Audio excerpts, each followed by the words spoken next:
patented lift and cut system lifts each hair and holds it a split second before a blade cuts it. So it's possible to shave skin close without the blades even touching the skin. Norelco Rotatract. We made close comfortable. Mobil knows your time is valuable, so we're offering express lube service. Just drive into one of our participating stations. You never need an appointment. In just 15 minutes, you'll get an oil change, lube, filter, and a safety check, all at a great price. So remember, there's only one place to get Mobil Express Lube service, and that's expressly at participating Mobil stations.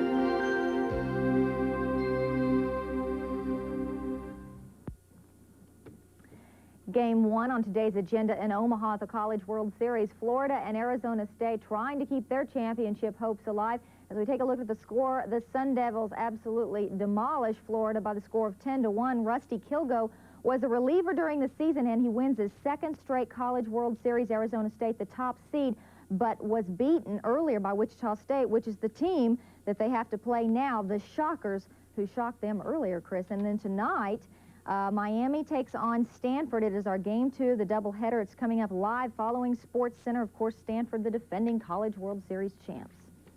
Now it is time to present our Sports Person of the Week, except this week's it's Sports People of the Week.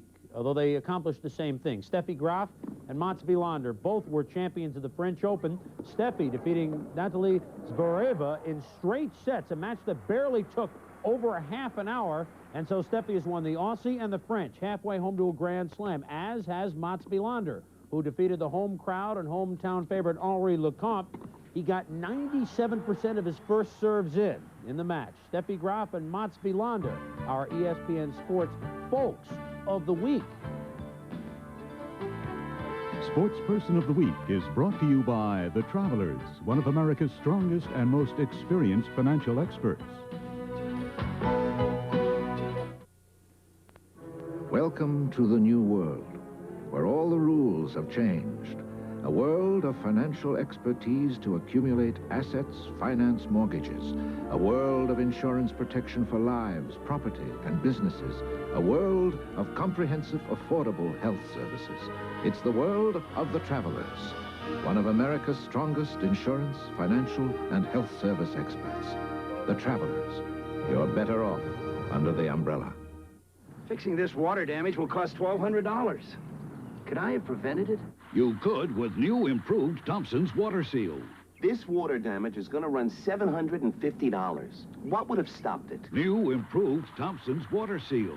Thompson's now has 50% more active ingredients to protect wood, brick, or concrete from water damage with a lot more waterproofing power. This time, I'm going to protect my new deck with Thompson's Water Seal. A great defense against repair expense.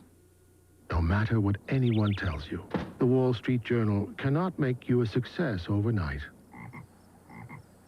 Which is why we suggest a 13-week subscription. Call 800-228-1900 for this great journal subscription offer. 13 weeks for just $29.75 with a money-back guarantee. 13 weeks, $29.75. Phone 800-228-1900 now for the Wall Street Journal. Before they come out of the gate for the Belmont Stakes, get the inside scoop about all the favorites. Interviews, special features, and 2 live races set the scene. Saturday afternoon on ESPN. The Pistons say they've got rock star Bob Seger, Lee Iacocca, and boxer Thomas Hearns. Those names are top billing, but you've still got to give the Celeb Award to the Fabulous Forum. You tell your agent to tell a producer you're out of town. You don't want to come to the Forum that night.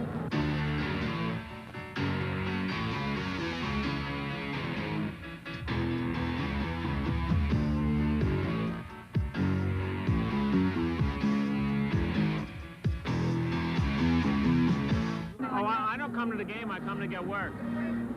I come to see celebrities, as many as I can.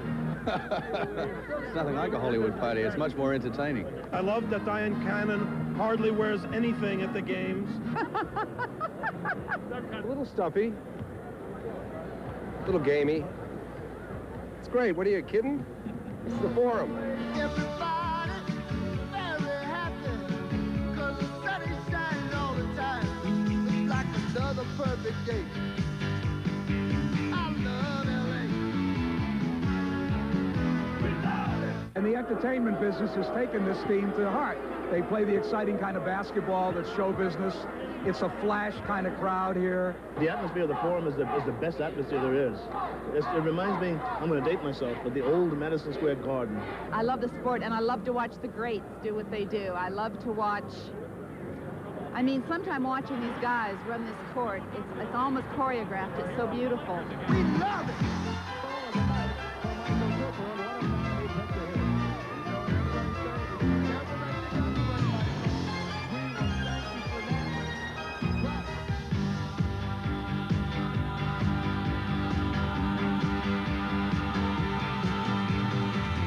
What about the Laker girls?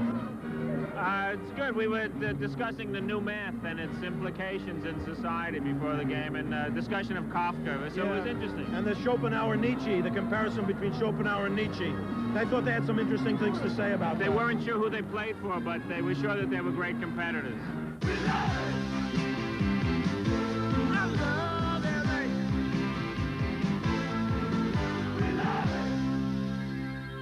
NBA action, it's not bad. As I said, I've got Cannon on my side. What can I say? It's good to have on your side. They'll be getting underway shortly. Miami and Stanford next. I'm Chris Berman. I'm Carrie Ross. See you later.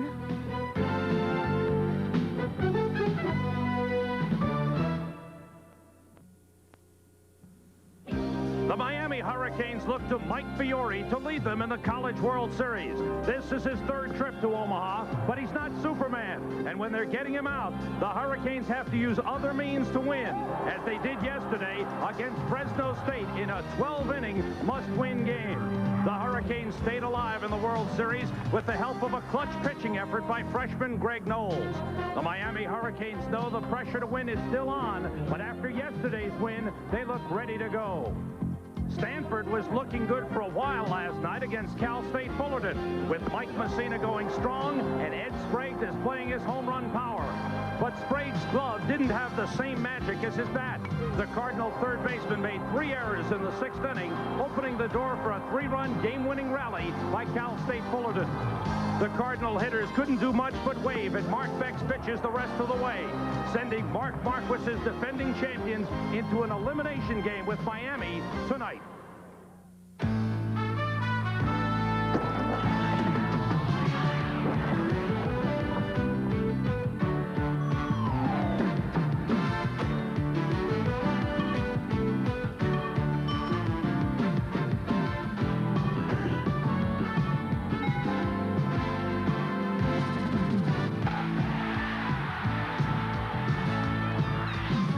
Welcome live to Rosenblatt Stadium in Omaha, Nebraska for an elimination game between the Hurricanes of Miami, 1-1 in this tournament, and the Stanford Cardinal, both 1-1. Miami coming off a win, Stanford coming off a loss. Hello, everyone. I'm Sam Rosen. It's a pleasure to welcome you to our coverage of the College World Series. And there are only 5 teams remaining, and after tonight's game, it'll be down to 4. Let's take a look at the standings in the 2 divisions here in the College World Series. In the East Division, this is the one you're seeing tonight. Miami going against Stanford. The winner of tonight's game will play on Thursday night against undefeated Cal State Fullerton. And in the West Division, Arizona State stayed alive, defeating Florida 10-1. Florida goes home. Arizona State tomorrow night will take on unbeaten Wichita State. Back from a quick trip to New York City is Joe Morgan. Pleasure to have you alongside. And Joe, these 2 teams, I wonder, is it better coming in off the win or coming in off the loss? Well, quite naturally, I think it's better coming in off the win because your confidence is high, and especially the way Stanford lost yesterday. They did not play a good ball game. I think they were really shocked by the way they played defensively, and they'll be pressured, I think, by Miami today. The 2 top men in the order, George Robles, number 1, Jose Trujillo, those are keys for Miami. Well, I think they're definitely keys. When they get on base, they score runs because you can't set the table without the big guy coming up to drive you in. If you don't get on base, no one's there for him. Mike Fiore is their key guy, but if no one's on base, he can't drive him in, and they will put a lot of pressure on the Stanford defense. Now, For Miami, when you come through the losers bracket, you have to dig into the depth of the pitching staff. Right-hander Will Vespi will start tonight's game. Well, Will is 5-0, but that's kind of deceiving because he pitched very well at the beginning of the season. He hurt his ankle, and since that time, he's been roughed up quite a bit. So I think the key tonight will not be his bat, but they'll have to worry about how well he's pitching. It could be a high-scoring ball game tonight. They call him prime time. This is the third time he'll be starting on ESPN this season. Now for Stanford, as Joe mentioned, coming in off the loss, they've got to regroup, and I also think they've got to get some hitting from the number 4 man. Paul Carey had a tough night last night. Well, he struck out 3 times last night in the ball game, but if you remember last year, Paul Carey was a key guy for Stanford. He got them going on their way to the championship last year. He had a lot of key hits, and without his bat, it's going to be a tough road for him. I think he'll do it. Now, talking about pitching, Stanford last night showed a fine freshman right-hander in Mike Messina. They'll go with another fine freshman in Stan Spencer tonight. Well, I think it's a little deceiving, but Stan Spencer has actually pitched better than Mike Messina in the last 3 starts, according to his coach. And I think he's capable of pitching a good game. I've not watched him a lot out in California, and he is a good pitcher. I think he is up for tonight's ball game, and I think he'll do a good job. We're taking a look at Mark Marquis, the head coach of Stanford. Of course, he's trying to defend the national championship that Stanford won last year, but he's also concerned about putting together the United States Olympic team. It's a fine-looking group, and he's had to make some tough decisions to select the players. The 1984 U.S. Olympic team had several players who become Major League stars. Mark McGuire, Corey Snyder, and Will Clark led that team. This year, Stanford's Mark Marquis is the head coach of the U.S. team and has the tough job of picking the best. We've left some good players off. As you know, you can't win in that regard. But we feel we have a good nucleus, and I think the people in the United States will really like the players that we're going to have. I think they represent the United States very well. I think we'll have, for the strength, I think we got some great pitching. I think we got some pitching that people are really going to like. So we're excited about it, and yet at the same time, we know we're leaving some good people off. 8 players chosen to try out for the Olympic team are here in the College World Series, including Fresno State speedy center fielder Tom Goodwin. It means a lot to me right now because, you know, when you're a little kid, you always dream of, you know, maybe being in the Olympics. I mean, it might not be baseball. It might be, you know, running track, running 100. You see Jesse Owens. You see, you know, guys in the long jump. But, you know, for me to make this team right now is really a big honor. I mean, there's still a ways to go because there's going to be some competition. And I think that's what you want, competition, because that brings out the best in people. And for this Olympic team, I think that's what we want, is the best. Miami's Mike Fiore is a veteran of international competition, having played in the Pan Am Games last year. The Pan Am team, without a doubt, was probably one of the highlights of my amateur career with winning the College World Series. The guys that I met, I tell you, some of those guys and the people that were on that team are some good friends that I met and I probably keep for a long time. You know, it's funny, we've played a few teams and they've come in this year and have had a good time being with the guys that played with this summer on that team. Mike Fiore and Joe Gray of Miami, Doug Robbins and Ed Sprague of Stanford invited to try out for the Olympic team. Quite an honor, Joe. Well, Sam, I don't think there's any higher honor than to represent your country against the world. Okay, now these 2 teams will be shooting to take a step closer toward the national championship as they match up in an elimination game tonight. ESPN's live presentation of the 1988 NCAA College World Series is being brought to you by Michelob. So exceptionally smooth, the night belongs to Michelob. By the financial professionals at Payne Weber. By Firestone Master Care Car Service with over 1,400 locations nationwide. Finally, taking care of your car is no big deal. And by Dickies, they're America's favorite work clothes. Here at Rosenblatt Stadium, Miami and Stanford getting set to meet up in a key elimination game. In communities across America, there's a working spirit.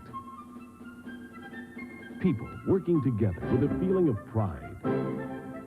Where that feeling exists, there's Dickies Work Clothes. America, it still works. Dickies, the brand it works in. Dickies, made with Celanese Fortrel polyester.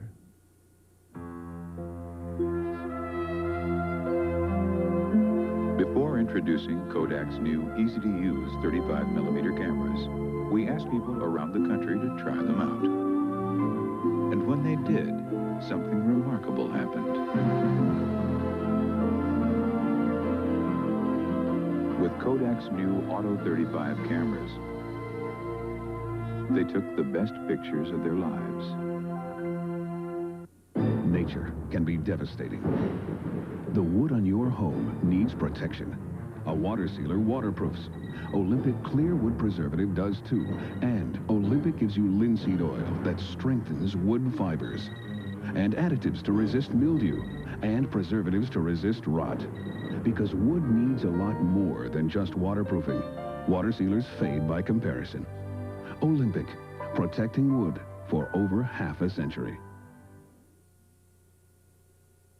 The lineup for the Miami Hurricanes is brought to you by Wilson, the official ball of the College World Series. The Hurricanes beat Fresno State yesterday after an opening loss to Cal State Fullerton. They're coached by Ron Fraser. In his 26th year, he has 1,069 career wins. Leading off, shortstop George Robles, a senior, hitting .364. He leads the team with 35 stolen bases. Batting second, the second baseman, Jose Trujillo, a junior, hitting .239 this season. He's 3 for 9 with 3 runs scored in the College World Series. Batting third, the left fielder, Mike Fiore, a senior, hitting .399, leading the team in hitting. He's hit safely in 22 of his last 23 games. Batting fourth, the catcher, Frank Dominguez, a senior. He has an 8-game hitting streak going. He's hitting .306. Batting fifth, the designated hitter and pitcher, Will Vespi, a junior, hitting .305. He was 3 for 6 with 3 RBIs in the win over Fresno State. Batting sixth, the right fielder, Ray Noriega, a freshman. He went 2 for 4 and scored 2 runs yesterday. Batting seventh, the first baseman, Doug DeCock, a senior, hitting .270 for the season, but he's 0 for 8 in the College World Series. Batting eighth, the third baseman, Mike Tozar, a freshman. He appeared in 46 games this season. He's hitting .295. And batting ninth, the center fielder, John Vieira, a junior, Miami's best defensive outfielder. He's hitting .265. And the Stanford Cardinal defense will have Paul Curry in right field. Eric DeGraw is the center fielder. Brian Johnson will be in left. Ed Sprague is at third base. Troy Paulson will play shortstop. Frank Curry, no relation to Paul, will play second base. Ron Whitmire is the first baseman. Doug Robbins will do the catching. And Stan Spencer, 6-2 record, will go to the mound for the Cardinals. 6'3", 190 pounds, only 18 years old, from Vancouver, Washington, the baseball player of the year in the state of Washington last year. Drafted by the Boston Red Sox out of high school, and a fine freshman season. He pitched 15 innings in the Northeast Regional, including a complete game in the championship game when Stanford defeated Kentucky 16-2. Allowed 2 runs, 7 hits, struck out 3, walked 1. 88 degrees, warm day and humid here in Omaha. Good wind blowing out, favoring the hitters, partly cloudy skies. It rained early in the day. Then the sun came out. We've had some clouds in the sky. But we're ready for some good baseball. And ready to go is George Robles, the senior shortstop. One change in the lineup for Miami tonight. Rob Word sprained an ankle in yesterday's game, going into first base against Fresno State. And Mike Tozar is replacing him in the lineup. Fastball from Spencer is a strike. Brad Kelly coaches at third. Jim Pizzolato coaches at first. The head man, Ron Fraser, is in the dugout on the first base side. Changeup in the dirt. Stan Spencer will definitely have to throw strikes to these first 2 hitters. And he's got an unusual motion here, I've noticed already, is that he hesitates in his windup. He gets his weight on his back foot right there. See how he hesitates. Line down the left field line, foul. Is that confusing to a hitter, Joe? That can be very valuable to a pitcher.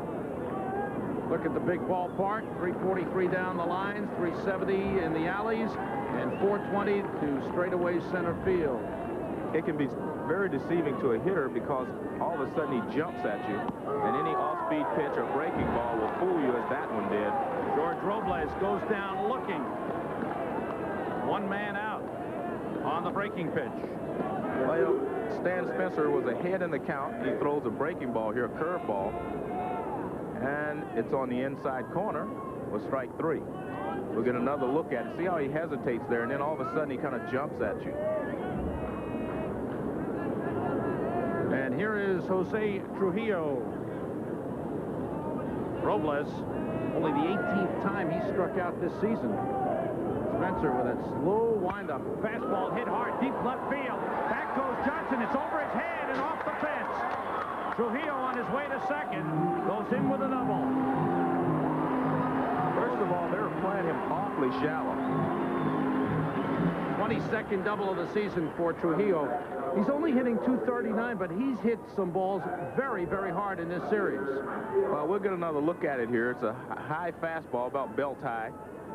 There it is, right along the belt, and he drives it into left field. And you can see Brian Johnson was way in. He had no chance to even get close to the ball. I am a little surprised that they were playing that shallow. One of the things you have to do in this big ballpark is protect against the extra base hits. You mentioned it before that they play the alleys and give people the lines.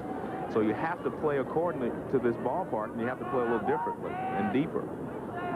Trujillo with good speed at second, and here is Mike Fiore, Mr. Everything at Miami. He will try out for the U.S. Olympic team, which will be coached by Mark Marquis. Curveball blocked by Robbins. Ed Sprague, the third baseman, played for Ron Fraser on the Pan Am team, as did Mike Fiore last year. Here's Ed Sprague.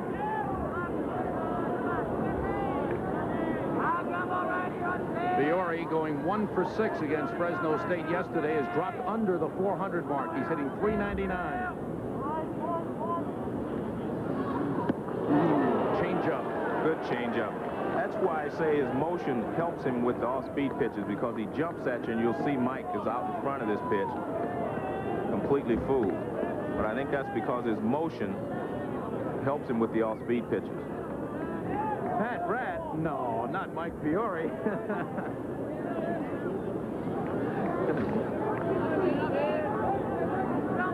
Mike Fiore, one of the hardest working players you'll ever meet. Another changeup, stays inside. You brought up another point. You said he's dropped under 400 for the complete season.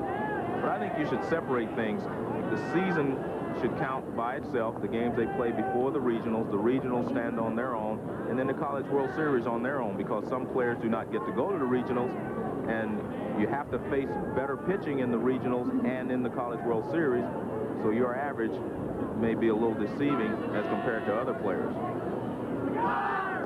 Pitch in the dirt, blocked nicely by Robbins. Trujillo fake going at second. Took about 4 steps and then pulled up. Robbins is a very good catcher. He gets in front of the ball quite well, and we'll see here, this is a 60-foot curveball. There you see it'll bounce, and Robbins hits his big body over in front of it. Nice job. And you get another look at it here. That's excellent, because the ball was quite a ways outside. Fine defensive catcher. He, too, invited to try out for the U.S. Olympic team. 3-1 on Fiore, with 1 man out and a runner at second. Spencer working very deliberately. Well, I think he had a sign, and he wasn't sure. So he steps off to make sure, and there you see Doug Robbins give him another sign. So he did not want to throw what he had said okay to in the first place. I would think he would go to the breaking ball here with first base open. Again, that breaking pitch, real slow. Good curveball. Tough to wait on a pitch like that. Ron Graham calling balls and strikes tonight. Bob Jones at first. The crew chief at the World Series, John Bible, at second, and Rusty Herring is at third. 18-year-old Stan Spencer. Fine freshman year at Stanford, 6-2 record. This is his 17th start of the season. In 21 appearances, he's pitched 4 complete games. Fakes Trujillo back. Trujillo's done a lot of dancing around second base, trying to rattle Spencer a little bit.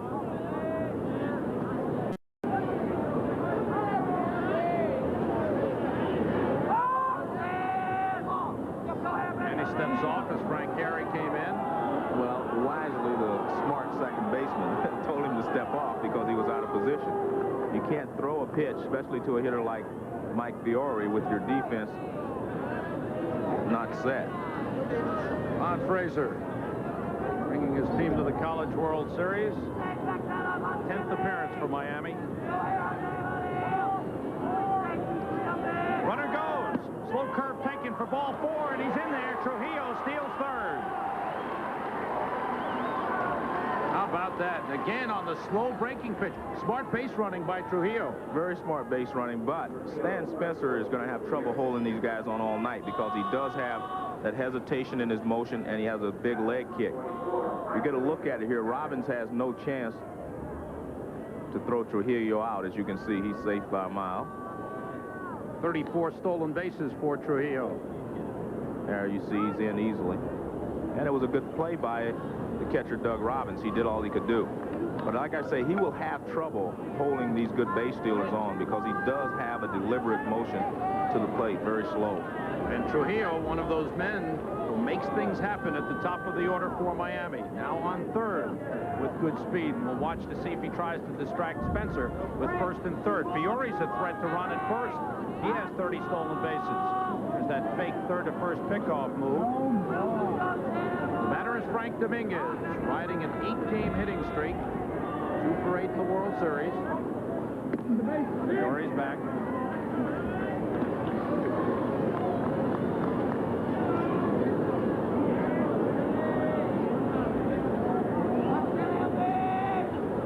Fastball hit foul. That's also what will happen when he turns his fastball loose on the inside corner. Because of his motion, it will get on the hitter a lot quicker than the hitter anticipates. One man out with Jose Trujillo. Outstanding speed at third. Mike Fiore at first. He's deceptive. He picks his spots. He's a smart base runner. He has 30 stolen bases. That's a pretty good lead at first. And again, that fake third to first move.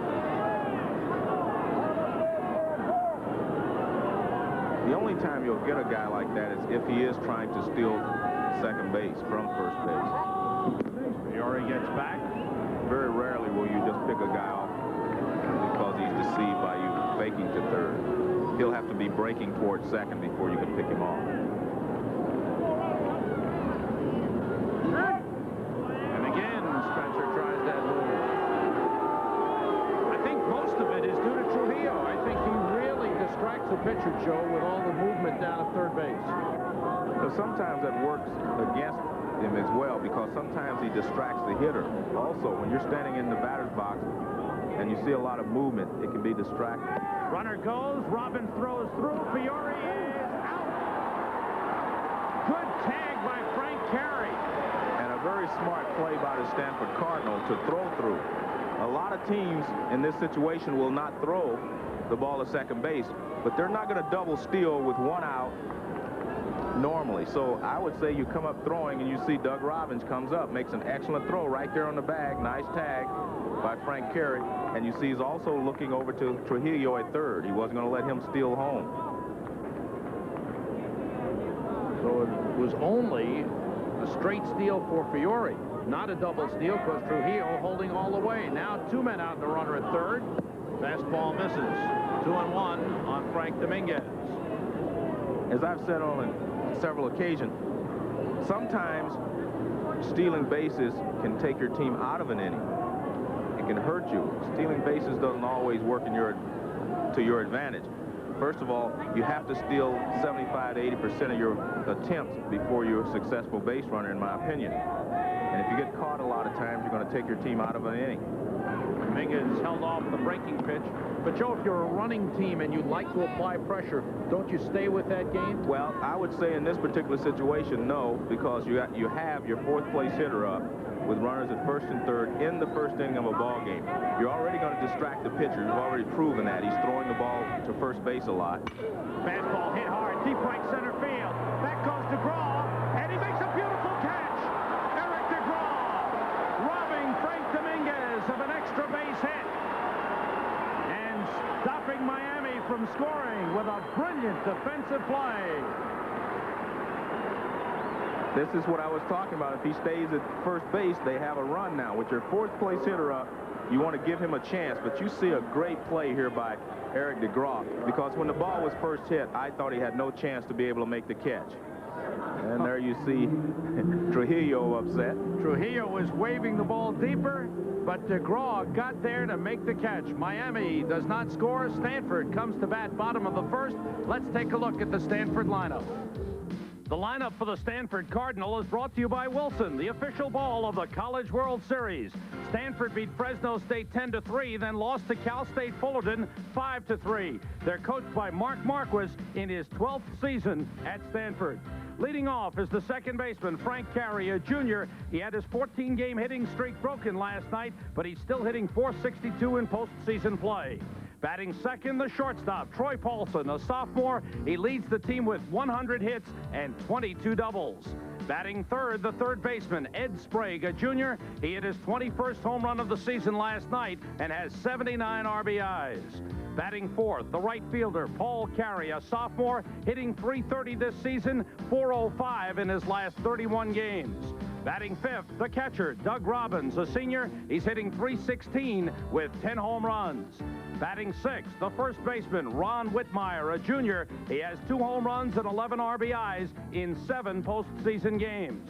Batting seventh, the left fielder, Brian Johnson, a sophomore, hitting .335 for the season, .409 in postseason play. Batting eighth, the designated hitter, Tim Griffin, a sophomore. He's 3 for 7 thus far in the College World Series. And batting ninth, the center fielder, Eric DeGraw, a junior, hitting .279 this season. He's made only 1 error in his career at Stanford. And the Miami defense will have Ray Noriega in right field. John Vieira will be the center fielder. Mike Fiore is in left. Mike Tosar is at third base tonight. George Robles will be the shortstop. Jose Trujillo is the second baseman. Doug DeCock will play first. Frank Dominguez will do the catching. And on the mound, Will Vespi. Junior from Haddonfield, New Jersey, Will Vespi. 20 years, make that 21 years old. This is his 6th start of the season, a record of 5-0. But as we mentioned, since injuring his ankle in March, he has not been the same pitcher. Facing Frank Carey, misses, ball 1. After the game yesterday, after the win over Fresno State, Vespi went down to the bullpen and started throwing just to stretch out his arm. Frank Carey was held hitless yesterday, last night, by Cal State Fullerton. It broke a 14-game hitting streak. He's the catalyst for Stanford. Good speed.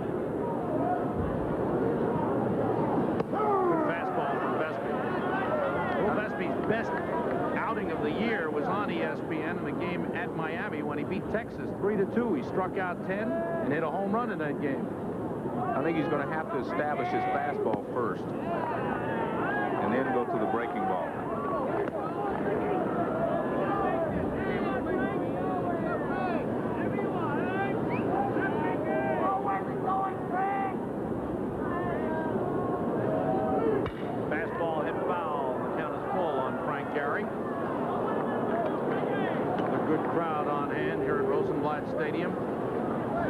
I look for Miami to be real aggressive in the ball game. I don't look for Stanford to be quite as aggressive. I look for Stanford to try to play a fundamentally sound ball game, moving guys along, maybe a couple of hit and runs, things like that. But I don't expect a real aggressive attack from Stanford tonight. I think Mark Marquis was the most surprised player in the person in the ballpark last night. Fastball, Carey is called out on strikes. Didn't like the call.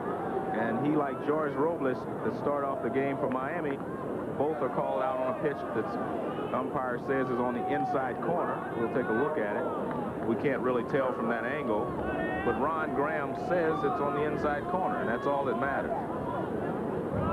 You viewers can decide. Big strike zone in the College World Series. One man out. Here's Troy Paulson. Talking about Marquis being surprised last night, mainly by the defensive breakdowns. He said during the season the team has been inconsistent in different areas, but not defensively. They've been very sound. Last night, 6 errors for Stanford in the ballgame. Dean Stott's coaches at third, Kirk Mason at first, and the head man, Mark Marquis, in the dugout on the third base side. Count of 2-0 on Troy Paulson. Hits it hard, foul. Well, actually, Stanford has started to play well in all areas, the last few weeks. They were underdog to get to the College World Series. They started to play very well, went to the Northeast Regional and won there, too. So they've been playing very well. I was surprised at how bad they played defensively as well last night. Count now 2-2 on Troy Paulson. Look at Will Vespi. Right fielder, designated hitter, and now starting pitcher. Fastball hit hard, base hit for Troy Paulson. 101st hit of the season for Troy Paulson. He's the second player in Stanford history to get 100 hits in the season. The other man, Mike Dotterer, in 1981, holds the record with 108. A great season for Troy Paulson, who's come back from serious knee injury last season. Paulson on first with one man out. And here's Big Ed Sprague. 2 home runs thus far in the College World Series. He has 21 this season. That's 4 short of the single-season record for Stanford, held by Rick Lundblade, 25. And he has 40 in his career, 2 shy of Lundblade's 42 career record. Breaking pitch over. Ed Sprague is a real strong hitter. He drives the ball well to left center field and out of the ballpark, of course, but he is a real strong hitter. I hope he sleeps well, Joe, because last night had to be a nightmare for him. High fastball. Looked like he was just showing him the fastball. I don't think he wants to throw it in the spot that he can hit. Well, also what happened is he rushed his motion. I guess and helped him out. Here's Paul Carey. He's come on over the last 2 months of the season. Strikes out a lot. Leads the team with 49 strikeouts.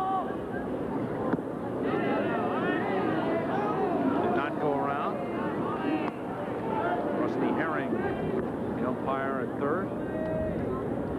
2 men out, a runner at first, bottom half of the first inning. Last year when he came here, he was an unknown commodity and he was relaxed and did well. I think this year he might be feeling a little of the pressure that goes with being a hero last year here. Hit in the air, short left field. Fiore trips over and the side's retired. 1 out single by Troy Paulson. Will Vespi gets Ed Sprague and Paul Carey to pop the ball up. 1 to the catcher, 1 to the left fielder. End of 1 in this elimination game. Miami and Stanford are scoreless. Frank Carey called out on a pitch he thought was out of the strike zone. We go to the second. No score.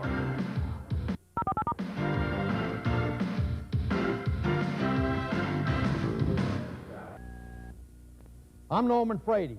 A lot of folks have asked me if our 20th anniversary celebration at Norman Frady Chevrolet was over. Well, the answer is no. It's not over. And yes, you can still buy a new 88 Chevrolet for just $88 over invoice. And yes, you can still get a $1,200 factory rebate. And yes, you can still buy for no money down. And yes, when Norman Frady Chevrolet in Clear Lake throws a party, everyone has a good time. What's the best investment you can make? Imagine being able to add a room to your home for only $99 a month. Now imagine a company with an impeccable reputation performing the work. Amco Builders. Yes, you can add a room for just $99 a month or remodel a kitchen or bathroom, all within your budget. Our stringent standards promise you a lifetime of satisfaction. Amco Builders. We demand excellence of ourselves and expect you to demand it of us. Call us for a no-obligation, free estimate with no sales pressure. Get the complete business news before you get to work. Watch Nation's Business Today with Carl Grant and Merrill Comer. Get the latest word from Washington, Wall Street, and the world. Make it your first order of business each morning, right here on ESPN.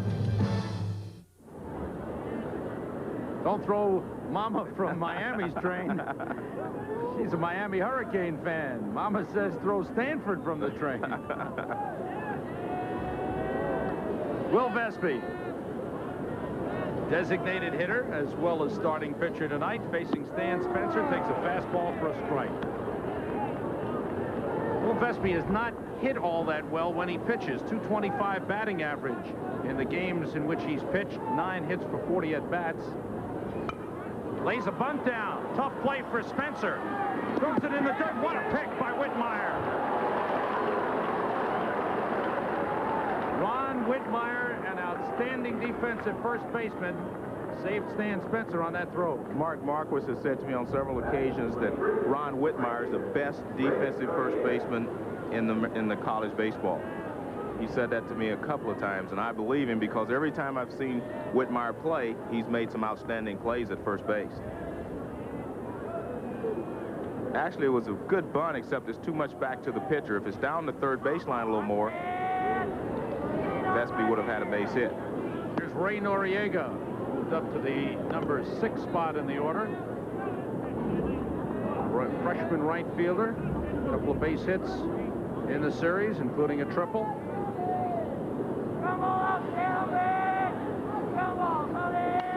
Foul back.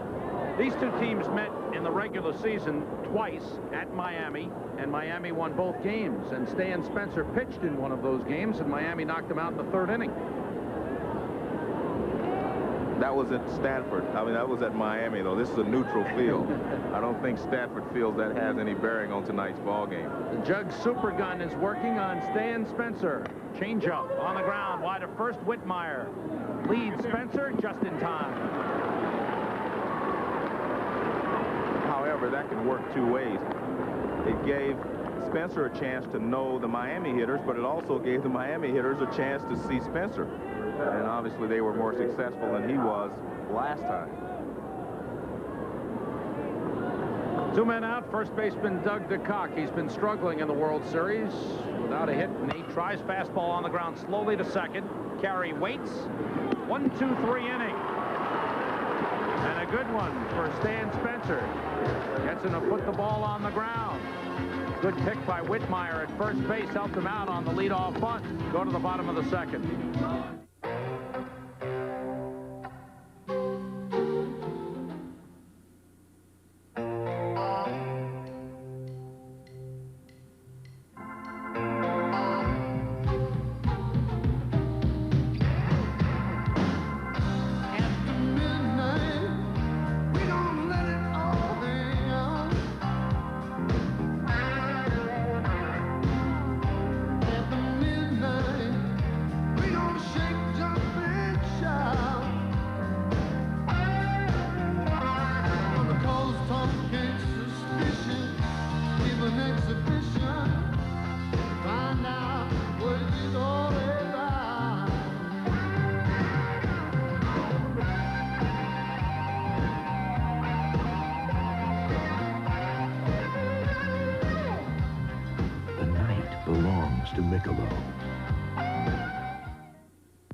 The winner will play Thursday night against Cal State Fullerton. The loser is done for the World Series this year. Go to the bottom half of the 2nd inning. No score in the ball game. Doug Robbins, the catcher, steps in against Will Vespi. Robbins, another man who had a tough night last night. Mark Beck was absolutely dominant last night for Cal State Fullerton. They've had 2 great pitching performances by Longo Garcia and then Mark Beck. Longo Garcia was very impressive to me, and I think they would probably go with him in the championship game if they get that far and do not have to use him in the meantime. Oh, I would think you go with Longo on Thursday, figure him for a win, and then go come back with Beck for the championship. Nice play by Robles. Can't get it.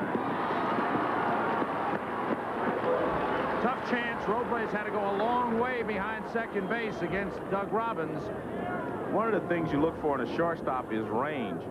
And we'll see George Robles here. He has great range. He goes a long way for the ball, but he's running toward the outfield. Has to take a couple extra steps before he can throw the first, and that's no way. And here's Ron Whitmire, who has been outstanding in postseason play. He has 11 RBIs in 7 postseason games. Dominguez right on it. You bring up a good point. Maybe they will use Longo Thursday and save Beck for the championship game. That's probably the proper way to do it. I think the way to go, the way those two pitched. I just want to see Longo again. I like it. Robbins not really a running threat at first base.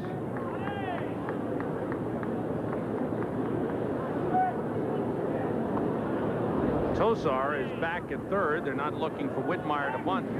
Very close. Quite a move by Vespi.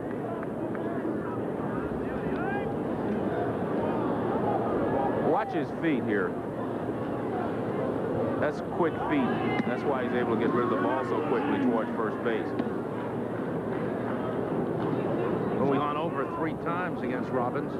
When we talk about quick feet, what that means is your feet rack like your mind wants them to. A lot of times we want our feet to move, but they don't move quite as quickly. All the second basemen can dance. Take my word for it. Big hole between first and second for Whitmire if he can pull the ball. That pitch on the outside corner would have been a tough pitch to pull. Whitmire, a line drive hitter, leads Stanford in triples with 7 this season. And like Paul Carey, has come on strong in the second half.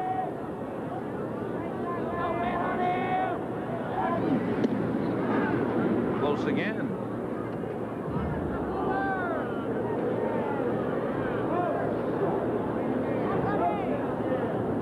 Outfield deep and straight away on Whitmire as Vespi works. Curveball hit in the air to short left field. Fiore is there. 1 man out in the bottom half of the second. Take a look at these two teams. Team ERA for Miami this season pretty good. Stanford, a couple of young pitchers in the rotation. Runs allowed, 263 by Miami. Again, good. Home runs allowed, 73 by Stanford. Errors, Stanford was up. Offense, Stanford hits 308. Same amount of runs per ball game, just about. Home runs, 73 for Stanford. They've got Big Ed Sprague in the lineup. Carey can hit him, so can Whitmire. Fastball from Vespi. Vespi on his delivery to home, Joe, not a high kick at all. Keeps the leg down, and it's pretty good as far as his time to the plate is concerned. Right, well, that's how you keep runners close. You're released to the plate. If you get the ball to the plate quickly, they cannot steal bases. He's doing what I thought he should have done from the first inning on. Establish his fastball the first 3 innings, first time through the batting order, and then go to the breaking ball. Make them respect your fastball first. Ahead on the count, 0-2 to Brian Johnson. We mentioned last night, the quarterback of the Stanford football team. Good block by Dominguez.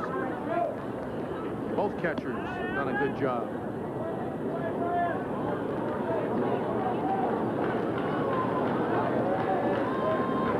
Senior Frank Dominguez. One of the things, Vespi does not stop, enough to let his body, his arm catch up with his body sometimes. He gets out in front. That's why he misses so often. What do you mean by that, Joe? Watch him. He doesn't let his body settle and start to the plate together.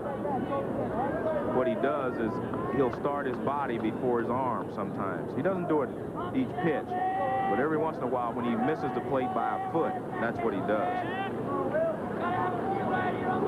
Breaking pitch foul. Part of that could be that he's not been a regular pitcher. He's only been a part-time pitcher.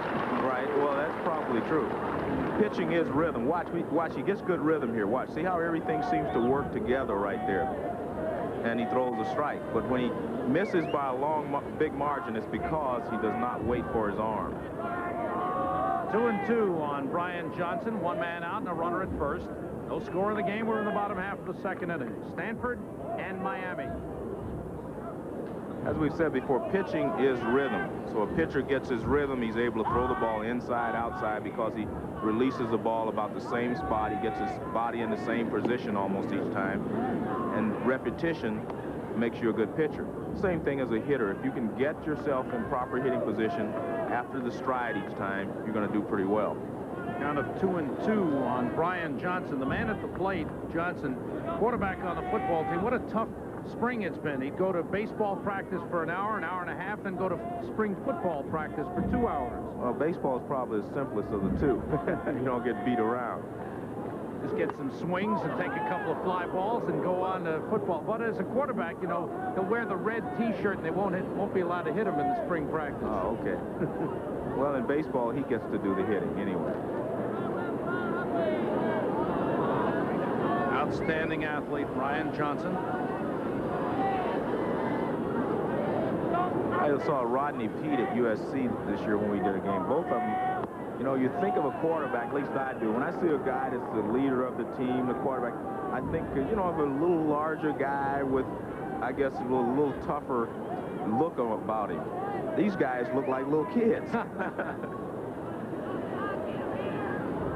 Full count on Johnson with 1 man out. Robinson's going. Pitch foul. Mark was starting the runner with 1 man out. I think this is the way you'll see Marquis play it tonight. He will hit and run when the situation allows it. But other than that, I think he'll play for the big inning. He'll try to get some of his big guys to hit the ball out of the ballpark. And they do have a favorable wind tonight, so that might be the best game plan for Stanford because they do not have a lot of base stealers on their ball club. Roll back.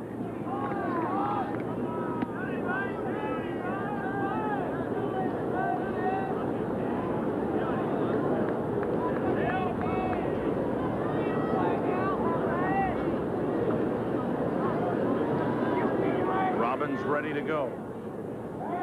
Go over and he's back. He caught Robbins leaning a little bit then.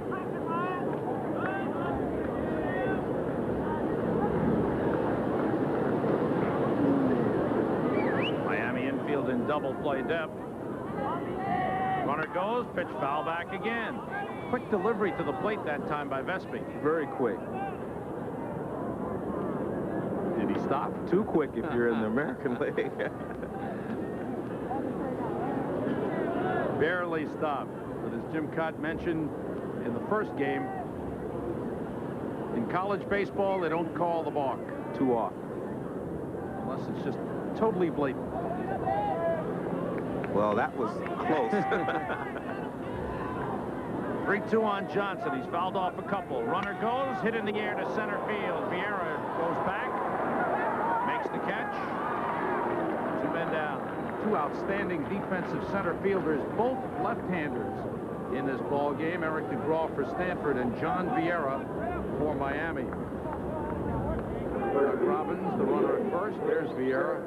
He gets as good a jump on the ball as any outfielder we've seen on our college baseball coverage this season. Tim Griffin, backup infielder, played on the JV last year. This year, the starter as the designated hitter. Good breaking pitch from Vespi. Vespi has a good curveball, and he does have a good fastball, so it's just a matter of using them properly and mixing his pitches well.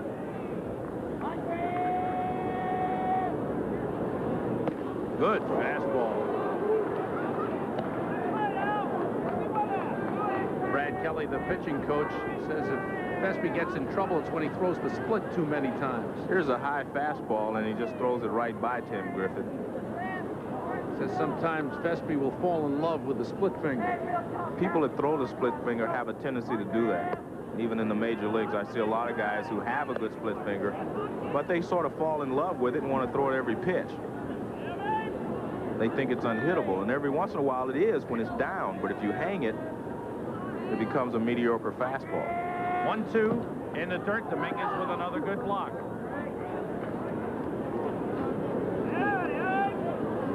Dominguez has done a good job on the balls that has been bounced tonight. Here you see him get his body over in front, which is the proper way to do it. You've seen Doug Robbins do the same thing for Stanford. Looking into Brad Kelly, the pitching coach, what he wants to throw. 2-2 the count on Tim Griffin. Runner goes. Pitch is swung on and missed. Strike 3, and the side's retired.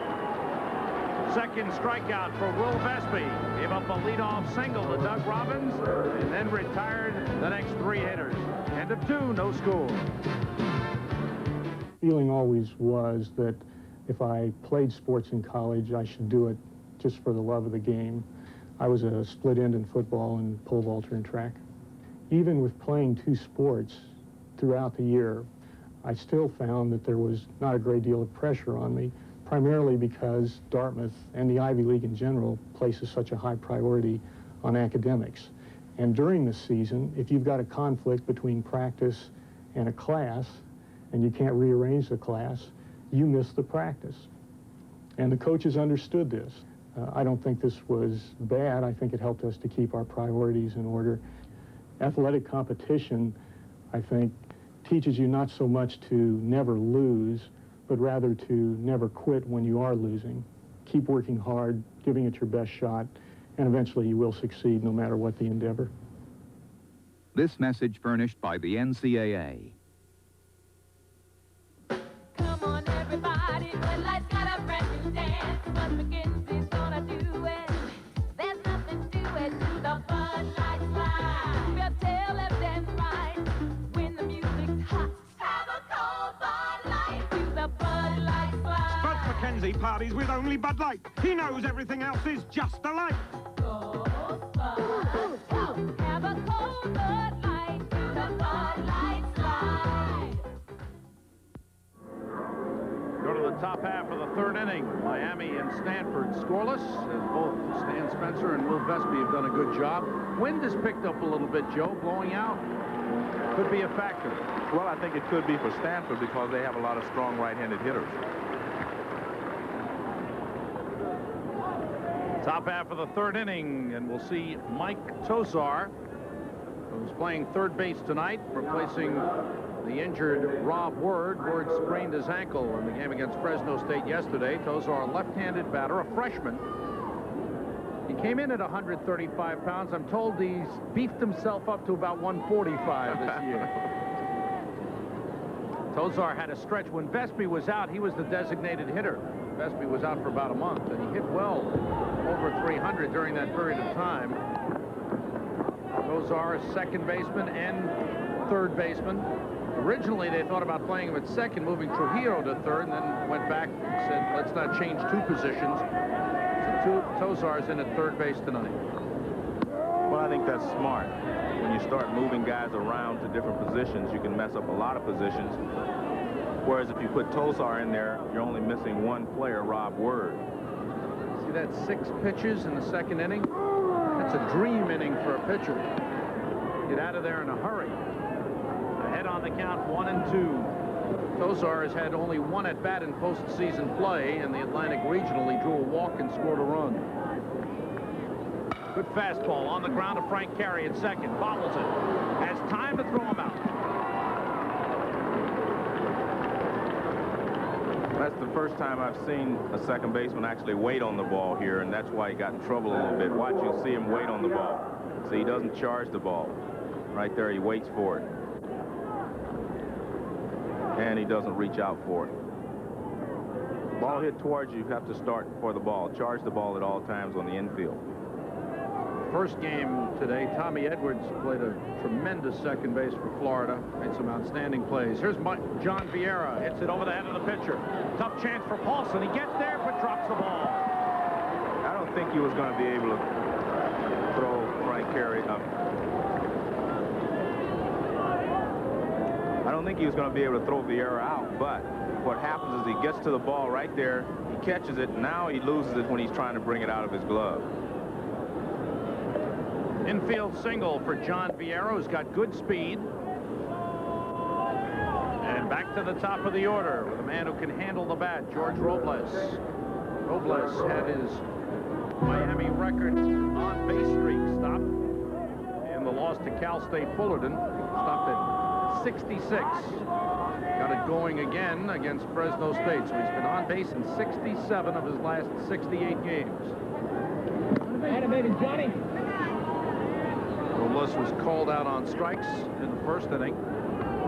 I think we'll see Ron Frazier give him a chance to run here.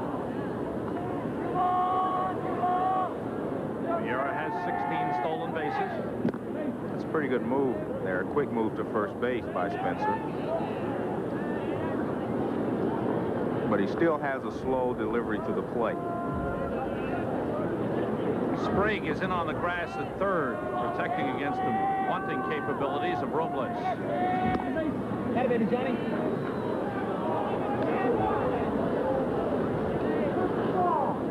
Robles handles the bat very well. Spray hitter, switch hitter. Fastball line foul.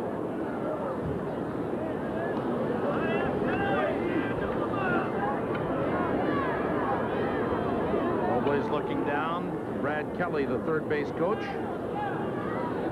Good speed at first base in the person of John Vieira. Here's Ed Sprague. He's in on the grass. Protecting against the speed of Robles. Robles tried to slap that last one by him.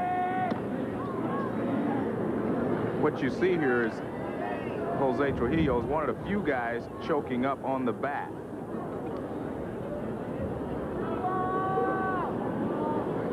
Vieira fakes going. Robles swings at a breaking pitch and misses. Got my scorebook messed up here, Sam. It's Robles at the plate. Vieira the runner at first with one man out. The count of 0-2. That was a good breaking ball that Spencer threw. There you see him choking up on the bat. You do not see many people choke up on the bat because they are very light. They use 31 ounces, sometimes 29 ounces, so most of your hitters do not choke up. He's doing a good job by choking up. I think you have a lot better control when you choke up on the bat. Not necessarily as much as he's choking up. Ted Williams, who was probably the greatest hitter who ever lived, he choked up on the bat and still hit home runs. Breaking pitch on the ground to second. Carried to Paulson for one. On to first. Got him. Double play. Robles with good speed, but Stanford with an excellent turn. And we go to the bottom half of the third inning with no score as Stanford. They had defensive problems last night, but they come through with a fine double play. Paulson turns it quickly. And the stretch by Whitmire.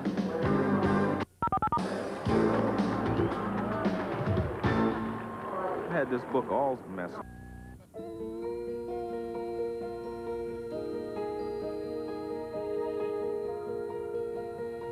To the monthly challenge of managing your money, Texas Commerce Banks introduced One Plus Banking, a better way to help you make, save, and manage your money, including one simple statement for all your bank accounts. Checking, savings, even loans. One Plus Banking only from Texas Commerce. It makes your money work smarter.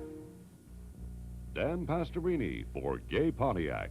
This is something the average car buyer never sees, unless he buys his new car or GMC pickup from Gay Pontiac. This is the original factory invoice. Right now, Gay Pontiac is selling all its new Pontiacs and GMC pickups for just $95 over the factory invoice total. Gay Pontiac makes it so easy to buy. The discount prices are right on the windshields, and they're open on Sundays. So if you want to save hundreds of dollars, come to Gay Pontiac, out the Gulf Freeway at... Stanford coming up with a good defensive play to get him out of the inning. Well, actually, Sam, we watch here. Frank Carey does not charge the ball. See, he stays back. Now he gives it to Paulson. Paulson makes the double play, but he puts a lot of pressure on the shortstop, and he makes it a much closer play at first base than it should have been. Eric DeGraw leads off by grounding to George Robles, who throws him out. One man out, bottom of the third. One of the things you have to do as a second baseman or shortstop in a double play situation is get the ball to your partner as quickly as possible. Like she's saying, wave and get it there quickly. Charge the ball most of the time. If the ball's hit slowly, charge the ball. That's two balls that Carey has in charge. I'm surprised. I am too, because I've watched him play several times this year, and normally he does go get the ball. One man out. In the bottom of the third, Frank Carey struck out looking in the first inning against Will Vespi, the breaking pitch in the dirt.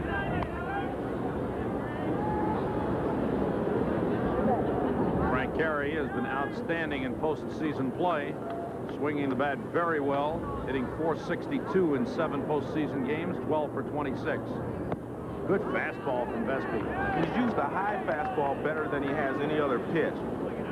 And I think that's his best pitch, the high fastball. He's strong, he can work. He's thrown a lot of pitches before in games. Down low with that one, 2-1. Vespi's last outing was against James Madison in the Atlantic Regional on May the 28th. It was a week ago Saturday when he went 4 innings, gave up 8 hits and 6 runs. On the ground up the middle, a base hit for Frank Carey. Carey was shut out last night, went 0 for 2. It's a base hit here, the 3rd hit of the game for Stanford. And Carey, of course, a threat to run, the leading base stealer for Stanford, and has not been thrown out in postseason play, 9 for 9. It's a little tough to steal a base off Will Vespi because he does not stop. And you have to time it perfectly. Troy Paulson handles the bat very well. Singled in the 1st inning. Popped up. On another high fastball. Trujillo on the outfield grass. 2 men out, so Stanford didn't wait for a chance to get something going. Paulson swinging the 1st pitch and popped it up. And it's the same high fastball that Frank Carey swung at and missed. This is a high fastball, and it's tough to hit a fastball with some speed on it if it's up in the strike zone. Now, why does it seem like it's tough to lay off that pitch? That looked like it was out of the strike zone. Well, it was out of the strike zone, but you see the ball better when it's high because it's right in your eyes. It's at your eye level. So you have a tendency to see the ball better, and you think you can hit it. Ed Sprague to the plate with 2 men out. Carry the runner at first. The pitch out, nothing going on. This is a situation where I would think that he would not run. Let Ed Sprague take a shot at swinging the bat against Will Vespi while he's in the stretch. With the wind blowing out to left field as well, I think that would be the best move here.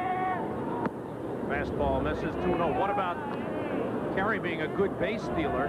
What about getting him into scoring position for Sprague? First of all, you steal bases to help your team win, and sometimes not stealing bases helps you more than it does stealing the base. If he steals second base, they may walk Ed Sprague or pitch around him. I shouldn't say walk him. And now they may walk him anyway, but at least he's given him an opportunity to swing the bat if Vespi gives him a pitch to hit. But if he stole second base, I guarantee you Ed Sprague would not get a pitch to hit. On Fraser. Looking at Ed Sprague, he had him on the Pan Am team last year. He knows what he can do. 3-0. Missed outside. Pitching very carefully to Sprague. He walks him. First walk given up by Will Vespi. 2 men on with 2 men out. And another big hitter. Paul Carey stepping in. Doug Robbins heads into the on-deck circle. I think one of the things that you'll see here is Paul Carey hits the ball very well to the opposite field. In fact, his grand slam last year was to the opposite field. He hits the fastball out over the plate the other way. The way to really pitch him is to keep the fastball inside. This is the spot they need. Carey, breaking ball on the ground. Tough hop for Doug DeCock. He leads Vespi in time. It's a good play. Side retired. A single by Carey. A walk to Sprague. Stanford threatens, but Vespi gets out of it by getting Paul Carey to ground out. End of 3. No score.